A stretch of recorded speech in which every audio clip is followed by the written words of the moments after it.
Hello, everybody. Welcome to Running Code, humor in South Texas law enforcement. I'm your host, T-Bone. With me, as always, my partner, J-Man. J-Man, how you doing today? Doing real good, man. Doing good. Feeling good. Oh, that's good. You know what I want to talk about today? What's that? I want to talk about rich versus poor. What I mean by rich versus poor is how the rich versus the poor interact with us in a law enforcement capacity. Yeah, there's a difference. There is a huge difference. The best way I can put it is I would rather deal with poor all day long than the rich. Yeah, you know what? I actually agree with that. I'll tell you right now, I've seen it time and time again. You pull over, when I say poor, I mean middle to lower class. I Yeah. don't mean upper to high class, like the Dominion.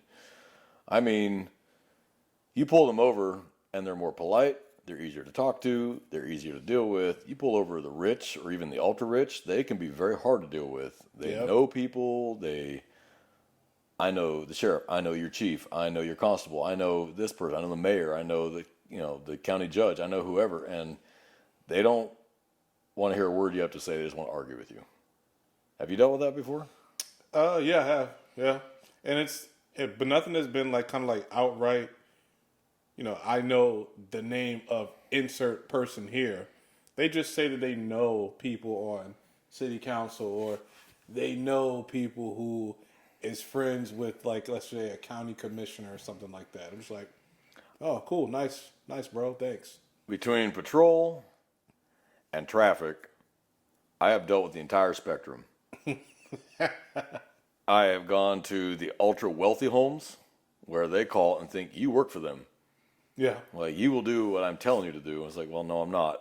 And, well, I'm telling you to because I pay taxes. Okay, I don't care.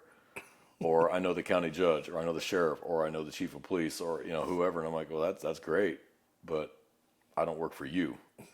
I work for him or her. Sorry. And they lose their temper because you're not giving them what they want in their world, especially that world of the ultra wealthy. They're used to getting what they want when they demand it because of their status, or their money, or their position, or whatever it is. And I've even dealt with actors. We have actors that live in this area. I pulled over high-profile basketball players. Sometimes they're not actually that bad. Surprisingly, the basketball players I pulled over have actually not been that bad. Surprisingly, I was very surprised by that. I don't think But they I would. pulled over a couple actors. No, Oh, rude, entitled. oh, remember that could have been. You're not really talking to the actor. You're talking to whatever role they last had when they just came from work. So they could have had insert, asshole here, and they were still in their acting mode. Well, from these two particular actors I pulled over, that was the reputation of their attitude already. Oh, never mind. So I don't Sorry. I don't think that was actually anything to do with it. I think they were just assholes. Oh, okay. I will omit their names because I don't need to be sued Oh, for slander, even though it has to be untrue to be slander, and it's not slander when it's true. You pull over the poor, and they'll talk to you like a person. They're easier to deal with. If you tell them they need to make a correction based on whatever it is you stopped them for, typically they take that really well. And I don't mean I'm beating them down. That's not what I'm doing. But they're willing to listen to my correction. Yeah. You can't really do that with the rich because they don't want to hear it. They've been told they're special ever since they made their first million, and now they're special. And nothing you say, you are just a lowly cop in their eyes, and they make more in a month than you make in a year. And I've heard all these statements. Yeah. The great equalizer is a pair of handcuffs. And I have arrested the ultra rich. Now, I said in a previous show, the rich have better lawyers. They do. They have much better lawyers, which is why their cases never go anywhere. Because their lawyers usually know the DA personally. Or yeah. Or the person knows the DA personally. And that case just kind of disappears. Yeah. So I would rather work, honestly, the poorest parts of town with the poorest people than ever work the rich part of town. I can't stand the rich. And I don't want to generalize them all because I met a few that came from humble beginnings and hadn't forgot that. Yeah. But by and large, the rich are hard to deal with. They're hard to talk to. Yeah. And I've never had that problem really with the poor. It's a lot of it too, just a condescending tone. Now, a lot of people out there say, well, that's kind of like you give what you get. So like the general like law enforcement community gives off a condescending tone, which I'm not trying to say that some officers don't do that because there are some officers that do. No, They're you're right. condescending to the bone. They are. But for the most part, there is this attempt to try to explain what we need to explain, try to rationalize with people in the most calm way possible, because we're not trying to blow up a traffic stop or anything Yeah. like that. That's not the goal. Yeah. But I just remember one traffic stop, working night shift, and a guy, I pull a guy over. You know, he's just kind of just driving, you know, just a little erratic. Wasn't impaired or anything like that. But we got on the subject of philosophy. Don't ask me how, because I didn't bring it up. But he starts rattling off like certain philosophers, like, you know, the big three is Aristotle, Plato, and Socrates. I know that's some big brain for any of you some officers just watching. Yeah, I just big brained you. I didn't mean to do it. I'm just saying. Like, this is what we started talking about. So then he tells me, yeah, you probably don't know who those people are. You know, yeah, it's probably above your head. I'm like, no, I read some Descartes, Rene Descartes, cogito ergo sum. I think, therefore I am. And he's like, He blew his mind. yeah, I blew his mind. I'm like, in my head, like, you dick. And I read, man. I read more than just comic books, asshole. I know. I don't just read the Bazooka Joe, you know, when I get the gum or whatever. I just don't read the little comic. But no, I read. But that's exactly what I'm talking about. Well, there exactly is what I'm talking about. There is the perception out there that cops are dumb. They're either bullies who got bullied in high school, so now they're out to pay everybody back for that. Which, yeah, with this job, I don't know anybody who would want to do that. I don't understand that. Stupid now, yeah. Do I think there are bad apples in every group of people that take it too far? Yes. We have them. Typically, though, they don't last all that long. They don't. And it's not that they get fired. It's that they end up, well, okay, no, let me take that back. They don't get fired because of that. They end up getting fired for something else because their arrogance goes past normal job arrogance, I guess you could say. Yep. Most officers I know, whether it's county, city, constable, state troopers, are usually pretty mellow, pretty down to earth. They'll talk to you like anybody else. But what they won't tolerate is you being rude to them just for the sake of being rude. We have way too many things to do in our day and not enough time to do it. And look, a traffic stop should last 3 minutes, 3 to 4 at the most. Yeah. If you're polite or not polite, you may still get a ticket. It depends on what the infraction was, honestly. It depends on what you did. You know, if it was just you were doing 10 over, maybe you get a warning. But if you're weaving through traffic, cutting cars off, excessively speeding, you're probably not going to get a warning no matter how nice you are. And it's not because you're being nice or you're being mean. It's because clearly there needs to be a corrective measure taken. Yeah. Now, with the poor or the regular middle class, I can have that conversation with them. Sometimes they take a while, sometimes they don't, but I generally don't have the problems. Now, if I've pulled over, and I have pulled over ultra rich driving like that, and those conversations never went well. They don't want to hear it.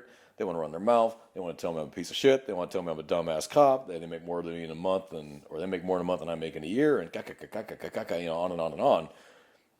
You weren't getting a warning before, but you're definitely getting a citation now because I want to play this footage for the judge and see what the judge has to say about your attitude, because the judge is not going to care how you felt about me or the stop. He's going to care about how your conduct was.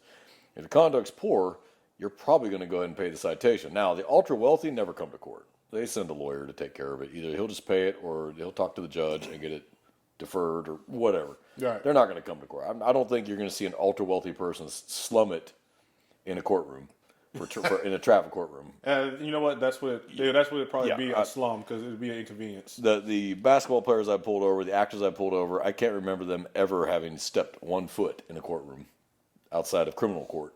Yeah. Traffic court, I can't think of one time. Because and honestly, I can see it as a practical measure, they want to get mobbed by people wanting autographs, who want to talk to them. So as a practical measure, I can understand that. Right. But I don't see them wanting to have to actually humble themselves before a judge either. Yeah. You know, a judge is just a civil servant. I'm an actor. You know who I am? And I'll tell you right now, I've not gotten in trouble for this yet, surprisingly. But I've had a couple kids of the rich. And I had one ask me, do you know who my dad is? And I looked him right now and said, no, do you? Yeah, he turned red. It took him a second to process it, and then he realized what I said, and he got a little pissed off. I'm like, now that we're past that, do you have your license? Yeah, he shut up the rest of it, which really surprised me because I expect him to go off, and I was just kind of waiting for it. Now, did I say that to call his mom less than honorable? No, but I was reminding him no one cares. Yeah. I don't care who your dad is. I stopped you, not your dad. Who your dad is has no effect on me. Okay, that's your dad. You're you. You're a whole different entity. I'm talking about you driving the car the way you were. I don't care who your dad is. Don't care who your mom is. Don't care who you know. You're driving a 4,000-pound piece of metal down the street. That's what I care about. Yeah. So, but I have had that. You know who my dad is. You know who my mom is. Or the ones I really can't stand, and me, like most deputies, don't like name dropping. Most officers, deputies, troopers do not like that. So I hate it when I pull someone over and they go, "Oh, do you know Officer so-and-so?" I've had that happen a lot. So have I. A whole lot. Yeah. And I'll tell them, "No, I don't." You got your license? And or if I do know them and I'm feeling more generous that day, I'll tell them, "Well, don't bother calling them because I'm not pulling back the ticket because you call them. Yeah. I'm not going to do it, so don't bother." And of course, those officers will be calling me within about 20, 30 minutes. "Hey, it's a friend of mine or a woman I took on a date last week." That's great. What I told my entire family was, don't you ever name drop me. Call me afterwards and I'll deal with it. But if you name drop me, that's it. Good luck, you're on your own. Yeah. That drives me nuts. Yeah. It's not cool. No, and it makes us look bad. Like what? Because you know an officer, you know a deputy, you know a trooper, that means you're above the law and it doesn't apply to you? Yeah. No, it absolutely applies, and that drives me nuts. I don't, and I've heard that from the rich and the poor alike. Yeah. You know, No, that part. Everybody knows a police officer or a They do. deputy or a trooper. Everybody knows one. And I love it when, "Oh, do you know an officer in another state?" "Oh, yeah, we're homies." No, we don't. Chances are high we don't. And if it's a huge agency, we may not even know an officer in our own agency if it's big enough. Yeah. No, I very mean, true. I'm sure Houston PD, I'm sure those guys don't know every Houston police officer. That's a huge agency. It's like 3,500 officers. Yeah. I doubt they know every single one. You may not even know officers in your own agency. Yeah. You know, if you got a small agency, a small department like out in West Texas, yeah, they all know everybody. But Yeah.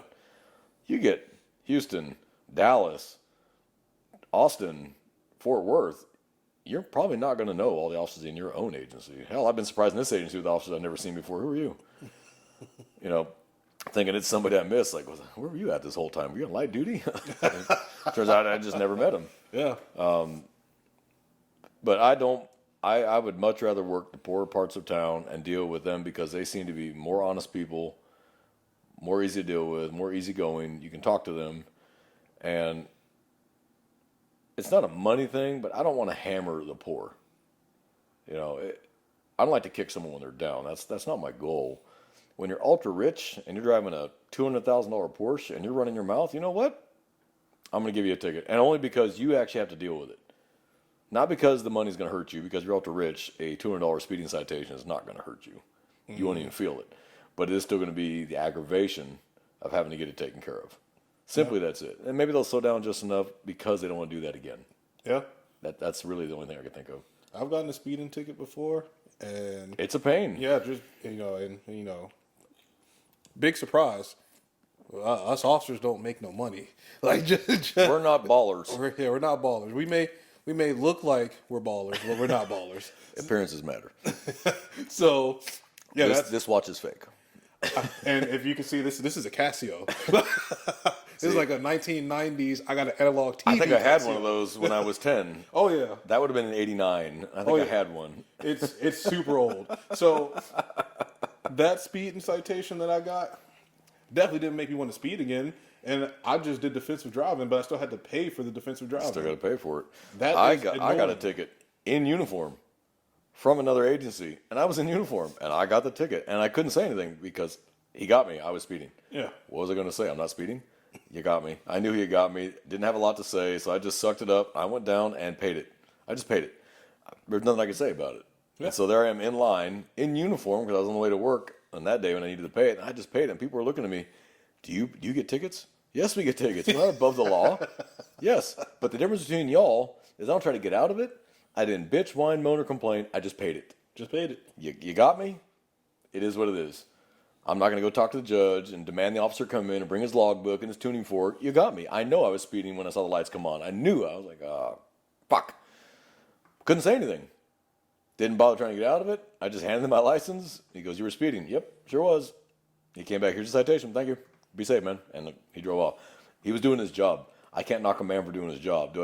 Was I mad at him? No, I couldn't even really be mad at him. Yeah. I was speeding, and I was in uniform. I think I was a rookie, but I had nothing to say. You got me. And unlike the public I pull over, I just went down and paid it and just dealt with it because he got me. That's your middle class to poor, generally. Your upper middle class to rich, they will fight, argue, yell, holler, call you names to avoid a ticket. You're definitely not getting out of the ticket now. And it's not because you're being an asshole to us, it's because you're not listening to what we have to say. So maybe you'll hear it from a judge. Yeah, typically how it goes. And that's how I prefer. You don't want to listen to me, maybe you'll listen to a judge. And that's fine. I can't change your mind because clearly your mind is made up. Okay. Well, because that's always like the best comment is, while you're here stopping me, there's better things you could do, like deal with this sort of crime versus that sort of crime.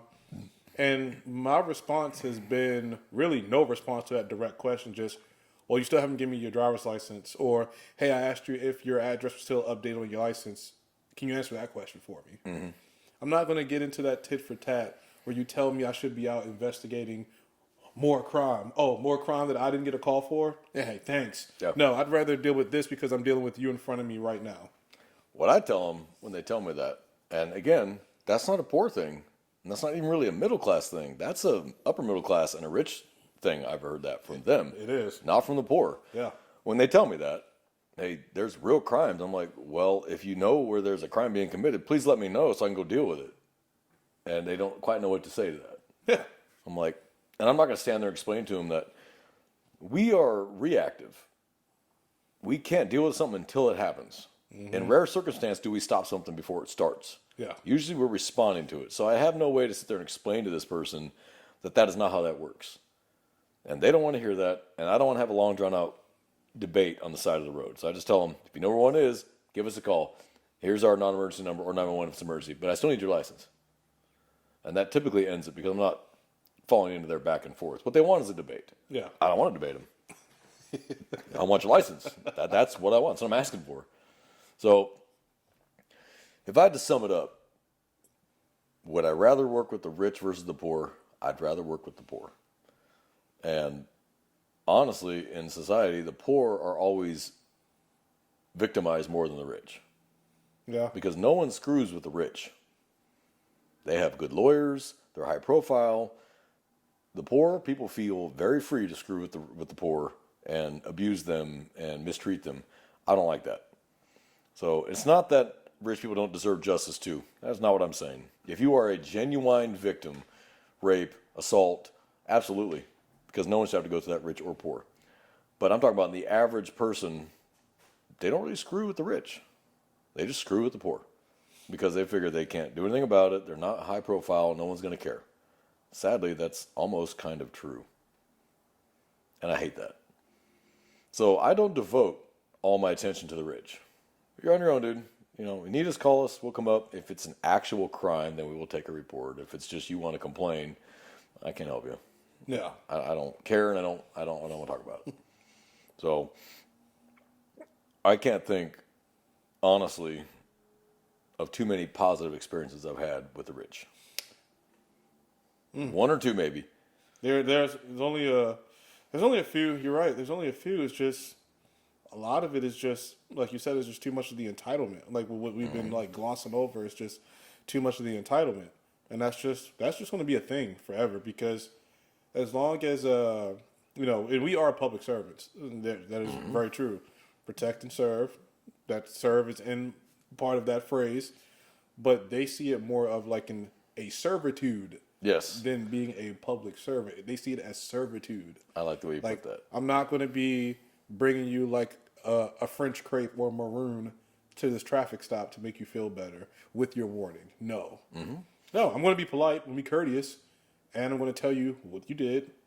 I observed it, and then go down my whole little violator spiel. Mm-hmm. That's what it's going to be. Mm-hmm. But we're not having we're not playing cross and recross on the side of the road. I just don't want to do it. I don't want to do it. Yep. Like, I don't want to do it. Just see me in court. Yeah. See me courtside. That's Now, all. there is one very wealthy person in this county that I have dealt with, and he's an exception to a lot of these rules.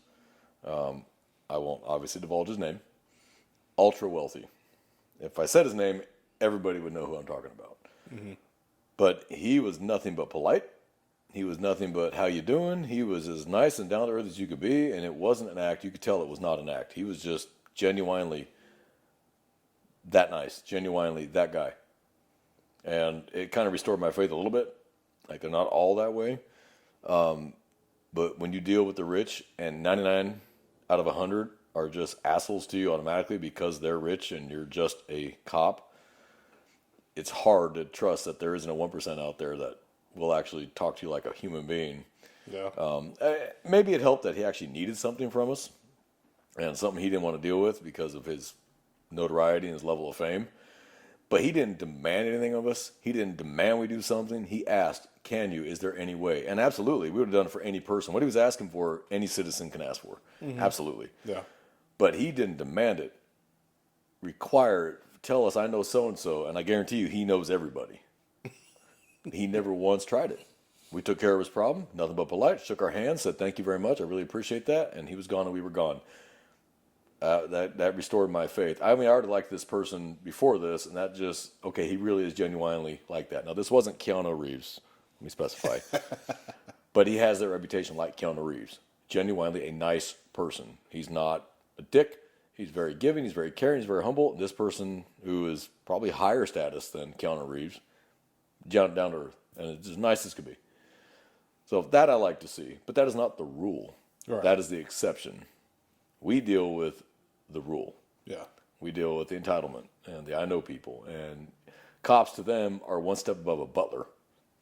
That's what we're used to dealing with when it comes to the rich. Mm-hmm. I tell them, and I've told them before this on camera, I'm not your butler. I'm not your doorman. Pretty sure that went well. Oh, it went really well. So well, he complained and still never went anywhere. But they watched my camera footage and said, yeah, he was demanding things of you that, one, have nothing to do with law enforcement at all.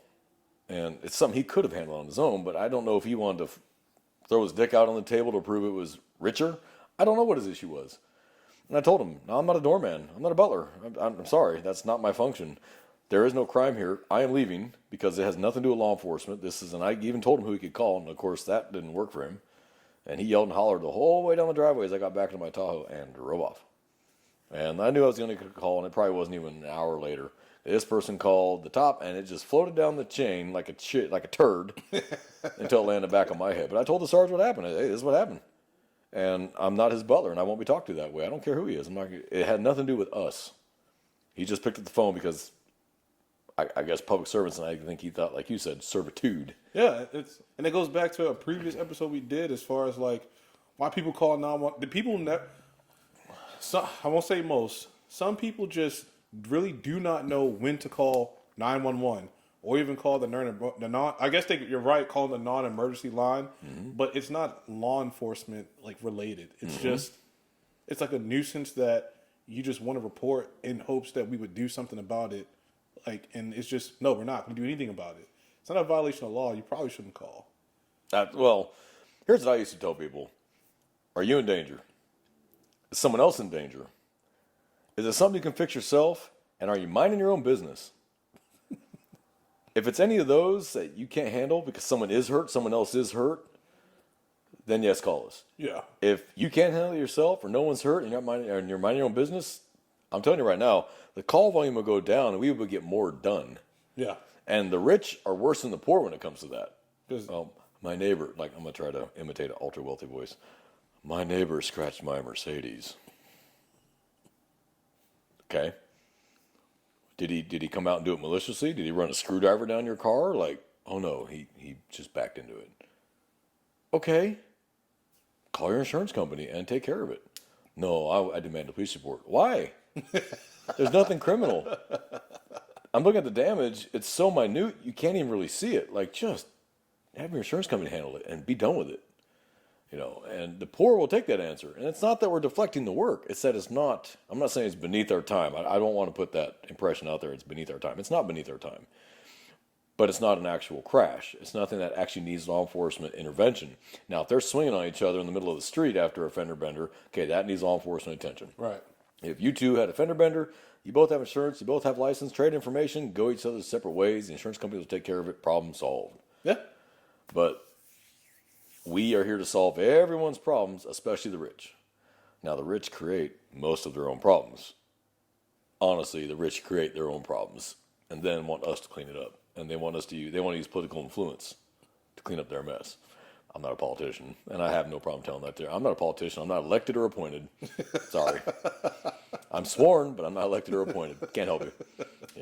Call your lawyer. Let him deal with it. Yep. And I tell him, your lawyer, what, $500 an hour? Yeah, call your lawyer. And I hope you spend a week on the phone with him. And I hope he gives you the same answer I'm giving you for free. And so it's funny how these people think that my answer is going to be different than their lawyer's answer. And most of the time, my answer is the same as their lawyer's answer. Mm-hmm. And they're just baffled and shocked. Like, wait a minute. Oh, yeah, you thought I was an idiot because I'm not a lawyer? Yeah. Oh, okay. That is just like the main just like thought is that, well, law enforcement are not lawyers. No, we're not. Because and I've heard that thought before, that we are supposed to be well versed in every single law on the books. Newsflash: no lawyer is familiar with every single law on the books. It's just not. They're not going to be. There's too many laws on the books, period, that one attorney could actually serve a function in. They're not going to know every single thing. They have to research it. Yeah, they're going to research it. They have staff. They have paralegals. They have to look up the case law, and they have to look up all that. Mm-hmm. We're not going to know every single law in the book. We're going to know all the major ones, the majority of the ones we deal with on a constant basis. But every now and then, there's going to be something we don't know, and we're going to have to go to the penal code, and we're going to have to open it, or the traffic code, or health and safety code, and look it up and be sure what we're saying. We don't know every single law in the books. Yeah. Just because you don't know every single law in the books, not make us an idiot. It'd be funny, I guess. It would be really funny if we just went and we credentialed ourselves when we go up to every traffic stop. Hello, my name is, Officer Jordan, with the let's see, like with whatever agency here. I am a PhD poet laureate, that's currently trying to get their Lay even down your more CV advanced right degree. there. Yeah. Yep. And just put it all on the I table. graduated from the Just so you can respect me more. Harvard Law.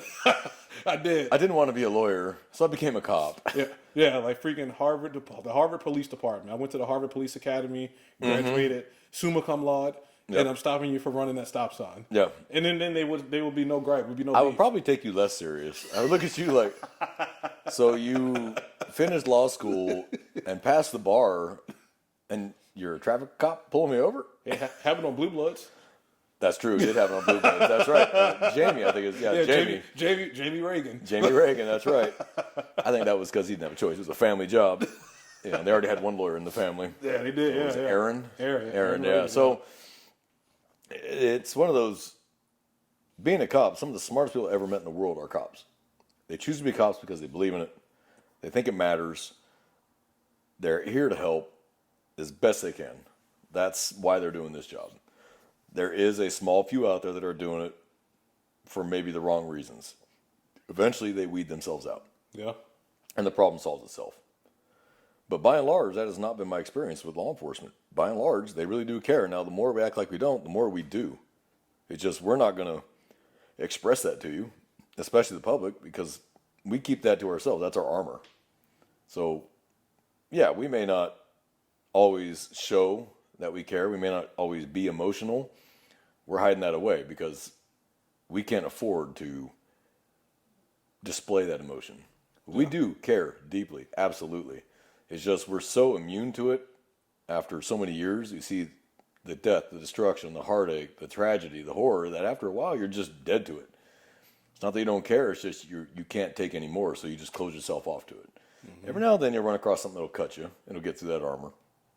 Usually when it involves kids. That's usually when it will go through that armor. Yeah. But by and large, we absolutely care. And we'll be the first ones to tell you we care. We're just not going to show it. So everyone thinks we're, just always an asshole. He's an emotionless automaton. Couldn't be further from the truth. What you don't see in private is things that affect us. We just don't deal with it there. We deal with it later. On the scene, we deal with the scene that we have right then and there and take care of it. After that, we let the chips fall where they fall. Yeah. So, I don't know. At the end, I'd much rather deal with the poor all day or the middle class at the highest really all day long. They're easier to talk to. They're easy to deal with. They will listen to what you have to say. I can't deal with the rich. I can't deal with the ultra rich or the ultra wealthy. And more are moving into this area, and we're running into them more and more. And they're buying ranches or they're buying these huge McMansions. I call them McMansions because they're not real mansions. They're 5,000 square foot versus a 20,000 square foot. So I call them a McMansion. But they're still multi-million-dollar homes, and they'll call for the dumbest crap. And it's just like, you can consult a lawyer before you call us. He's going to tell you don't call us. He's just going to tell you don't call us because it's a waste of time. And lawyers, believe it or not, do know when we need to be called and when we don't need to be called. Yeah. 9 out of 10, they're going to tell you don't call. Mm-hmm. So that's my take on it. That's my soapbox rant. Sorry, but I had to get that one off my chest. Rich versus poor. I know who I'd rather deal with.